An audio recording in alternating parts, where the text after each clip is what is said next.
늦었다고 생각할 때 칫솔질부터 시작하셔라. 치아를 몇 개라도 건질 수 있어요. 그럼 임플란트 해야 될 개수도 줄고 부담감도 좀 줄고 비용도 주는 거죠. 그래서 임플란트 얘기를 들으시면 그때가 마지막 기회예요. 남아있는 내 치아 지키는. 이 치아가 가장 먼저 우선적으로 노화가 오는 부분이 이 자체보다도 잇몸이겠죠? 70대가 되든 80대가 되든 평생 동안 관리를 잘 해오신 분들은 네. 잇몸이 20대 같습니다. 왜 나이가 들면 그러냐? 그동안 관리 안 한 세월이 길어서 그런 거지. 그게 나타나는 거예요. 네. 근데 노화로 볼 수 있는 거는 제가 봤을 때는 치아의 색상이 좀 어두워진다. 요건 노화라고 볼 수 있어요. 근데 이것도 평생 동안 불소치약을 잘 쓰셨으면 색소가 기어 들어갈 공간이 없어요, 이빨에. 그러니까 사실 치과적으로 봤을 때 노화는 없다라고 생각해도 된다. 아, 그래요? 관리를 잘 한다면. 예. 관리 안 된 기간이 길어서 그렇다라고 보시는 게 맞습니다. 옛날 어른들은 임플란트 없을 때 그냥 틀니로 사셨잖아요. 그렇죠. 예. 이게 어떻게 할 것인가에 대한 고민이 많거든요. 이게 치과 의사로서의 제일 안타까운 점인데 네. 이를 빼게 되거나 네. 임플란트를 심게 되거나 틀니를 하게 되지 않으면 좋잖아요. 그렇죠. 안 하면 제일 좋죠. 그죠? 그럼 그때까지 뭔가를 하면서 살아야 되는데 뭔가를 하면서 안 살다가 막판에 되면 고민들을 하세요. 어떻게든 내 이빨 조금 더 썼으면 좋겠다. 네. 그런데 치과 의사가 보기에는 이분이 50년, 60년, 70년을 사셨는데 안 닦아가지고 이렇게 됐단 말이죠. 이 사람이 과연 내일 모레 바뀔 건가라는 확신이 있냐는 거예요, 치과 의사한테. 확신이 없으면 이걸 오늘 안 빼면 무슨 일이 생기냐면요. 계속 뭐가 붙으면서 자꾸 뼈가 없어지겠죠. 그러다가 결국은 집에서 빼서 들고 오시는 분. 그럼 그동안에 남아있던 뼈도 없어졌어요. 그럼 임플란트 심을 땅바닥을 그만큼 없앤 거예요. 그럼 나중에 임플란트 심기도 힘들어요. 그럼 치과 의사 입장에서는 이 사람이 안 바뀔 것 같다. 그냥 안 빼겠다고 고집만 부린다. 그러면 어떻게든 설득해서 빨리 빼야 그 뼈라도 지킬 거잖아요. 그러니까 우선은 늦었다고 생각할 때 칫솔질부터 시작하셔라. 이게 1번입니다. 그렇게 되면 치아를 몇 개라도 건질 수 있어요. 그럼 임플란트 해야 될 개수도 줄고 그럼 수술해야 될 부담감도 좀 줄고 비용도 주는 거죠. 그래서 임플란트 얘기를 들으시면 그때가 마지막 기회예요. 남아있는 내 치아 지키는. 지난번 방송에서 말씀드렸던 잇몸을 닦으세요. 살살 닦으세요. 이런 얘기 여러 번 드렸지 않습니까? 그거를 실천하시는 게 1번입니다, 사실은요. 그래서 그때까지 좀 안 갔으면 좋겠고. 만약에 말씀 주신 대로 틀리냐 임플란트냐 이거는 각각의 장단점들이 다 있어요. 그러니까 뭐가 더 좋은 치료다라고 얘기할 수는 없지만 이게 사람이 건강하게 사는데 제일 중요한 게 몸에 영양분을 섭취해야 되는데 잘 씹혀야 된답니다.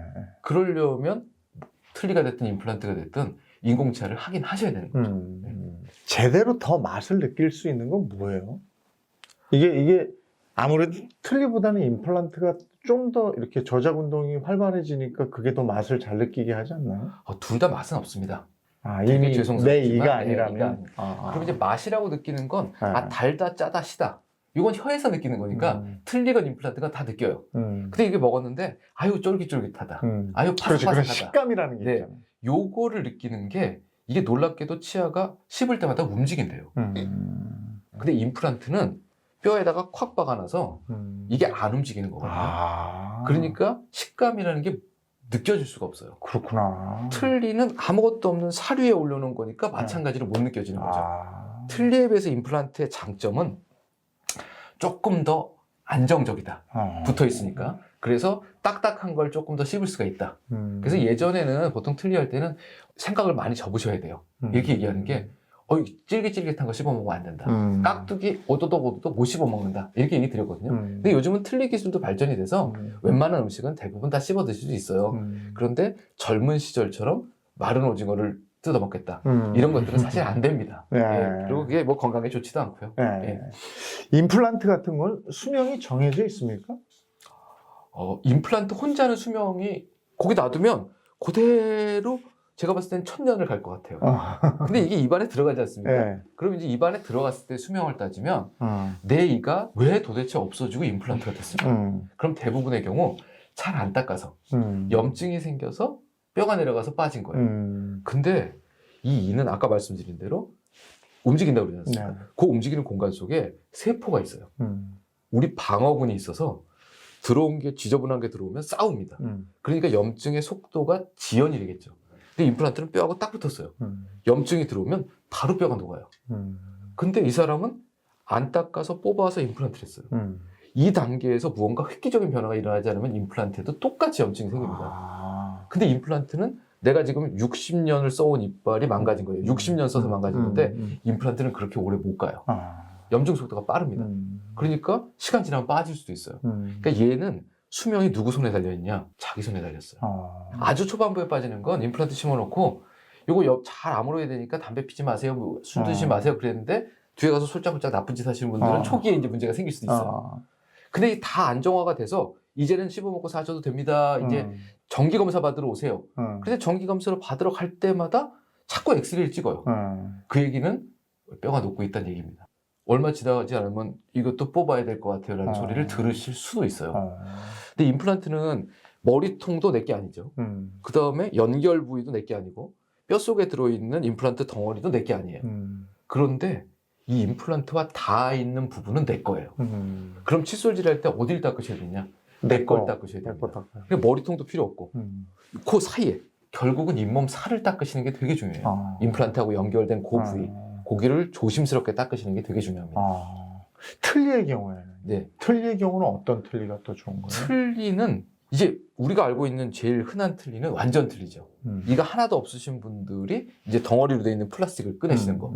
틀니는 기본적으로 그렇게 덩어리가 큰 완전 틀니가 있고요. 이들을 이렇게 붙들고 올라타는 틀니가 있어요. 이거 부분 틀니라고 합니다.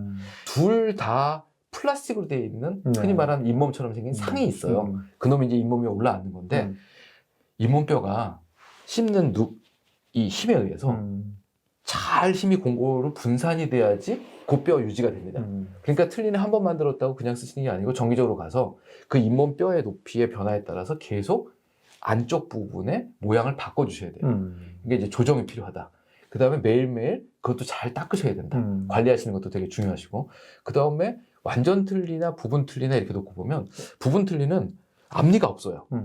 그러니까 이 앞니만 꼈다 뺐다 하는 거를 쓰고 양쪽의 어금니를 고리가 붙들면 되지 않겠습니까? 그럼 그거를 임플란트로 바꿀 수 있어요.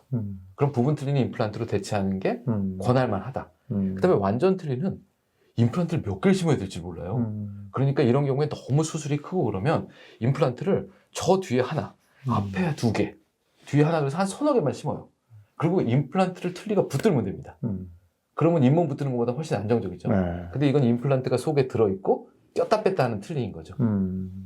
어쨌건 간에 임플란트가 들어가면 여러모로 도움은 좀 됩니다. 이 임플란트 말고 틀니 같은 경우에는 네. 뭘 담궈 놓잖아요. 네. 잘 때. 네. 저도 할아버지, 할머니가 그렇죠. 다 네. 그걸 예전에 하셨었기 예. 때문에 그럼 그걸 관리하는 게 네. 뭐 이렇게 뭐 칫솔로도 닦고 뭐 이러는데 그렇게 하면 또 안 된다는 얘기도 있고.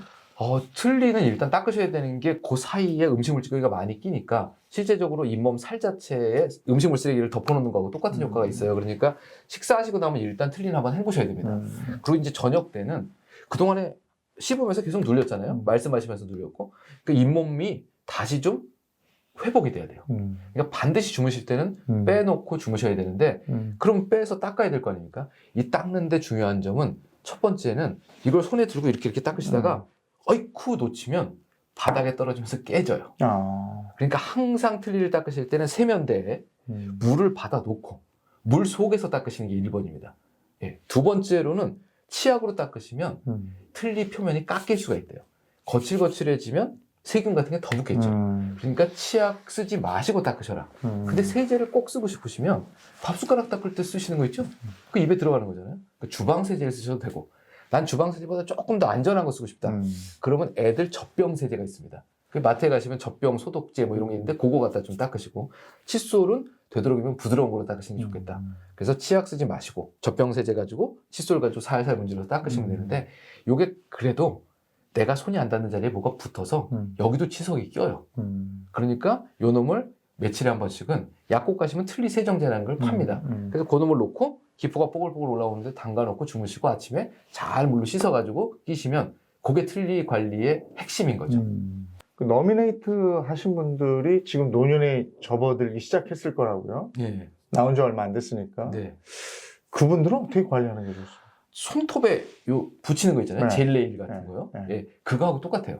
그래서 앞니에다가 얇은 도자기판을 이렇게 붙인 걸 라미네이트라고 그래요. 그러니까 이는 거의 안 깎았습니다. 앞에 살짝만 예 깎고 음. 가짜 이빨을 붙인 거죠. 요거는 접착제로 붙어 있는 건데 얘도 그 붙어 있는 것 중에 제일 중요한 건 나하고 닿는 부분, 잇몸 부분이에요. 잇몸 부분. 예. 그리고 이걸 붙여놓고 그동안에 쇠젓가락을 안 씹었다는 얘기거든요. 젓가락 씹으면 떨어집니다. 이건 깨지거나 할 가능성이 있는 얇은 조각이니까 지금까지 잘 사셨으면 앞으로도 붙어 있는 건 잘 붙어 있을 거예요. 그래요? 예. 대신 테두리는 열심히 닦으셔야 됩니다. 노년기 치아 관리에 있어서 가장 중요한 게 뭡니까? 치아에 안 좋은 걸 안 드시는 게 좋습니다. 네. 그래서 제가 치과에서 늘상 말씀드리는 게 남들 먹는 대로 잘 먹는 게 1번이에요. 네. 내가 건강을 위해서 이걸 골라 먹고 있다. 이런 분들이 별로 안 건강해요. 특히 치과 쪽에서 피하세요라는 1번은 연세가 조금 드신 분들은 집에서 뭐 좀 담그지 마시라는 겁니다. 모과청, 유자청, 그다음에 또 뭐 효소 이런 것들 드시는 분들이 있어요. 제일 안 좋습니다. 당에도 안 좋고 혈압에도 안 좋고 그러니까 청이나 이런 것들 아침마다 좋다고 한 숟갈씩 퍼서 드시는 건 전신 건강 및 치아 건강에 되게 안 좋다. 이게 1번. 예, 식습관으로 봤을 때는. 그다음에 어제도 환자분이 한 분 가셨는데 건강을 위해서 자기가 매일 레몬을 먹는다. 혹은 뭐 식초를 먹는다. 이건 이가 망가지라고 아예 고사를 지는 거예요. 그래요? 예, 산이 제일 나쁩니다. 그다음에 당분이에요. 그러니까 당분과 산을 웬만하면 정기적으로 안 드셨으면 좋겠는데 우리 음식에 다 들었어요. 그러니까 그거 외에 추가로 예, 말씀드린 청이라든가 뭐 레몬즙이라든가 이런 거 안 드셔야 된다. 이게 되게 중요한 거고 그 다음번에는 잘 닦으시는 거예요. 그 두 가지만 하시면 자기 이빨 지키는데 문제가 없습니다. 네. 아무래도 나이가 들면 칫솔은 좀 부드러운 걸 쓰시고 지난번에 권해주셨던 이렇게 큰 거 말고 조그만 그렇죠. 머리도 거. 조그맣고. 예. 그다음에 불소 함량 보시고 그렇죠. 뭐 한 번 닦을 때 5분 오래 이상 닦으시고. 칫솔질에 제일 중요한 건 우리가 막 이렇게 그동안에 움직이면서 이 이빨이 다 닦였나? 이 치아는 깨끗해졌나라고 느낀 적이 한 번도 없어요. 거품 나면 그냥 뱉어내고 끝났단 말이죠. 그래서 심혈을 기울여서 닦다 보면 요 이가 다 닦였구나. 뽀득뽀득. 그럼 그 다음 이를 닦아볼까? 이렇게 밥공기 하나씩 설거지해서 엎어놓는다고 생각하고 하나씩 앉아서 닦아보시면 이게 닦인 거구나 하는 느낌이 옵니다. 뽀득이 와요. 그럼 다음 치아로 가시는 거예요. 이렇게 닦으시면 15분은 걸려요. 네, 그러니까 하루에 15분씩 아침에 한 번, 저녁에 한 번은 내가 임플란트 안 한다. 내가 어떻게든 내 이빨 가지고 오랫동안 살겠다. 이 생각으로 닦으시면 정말로 치아는 오래 갑니다. 네, 알겠습니다. 치아 관리를 한다는 건 우리 몸의 입구를 지키는 것과 같다. 입안에 있는 세균부터 잘 관리해서 노년의 치아 부자로 살 수 있는 그런 힘을 키워야 되겠다 하는 생각이 또 듭니다. 오늘 함께 해주신 박창진 원장님이셨습니다. 고맙습니다. 예, 감사합니다.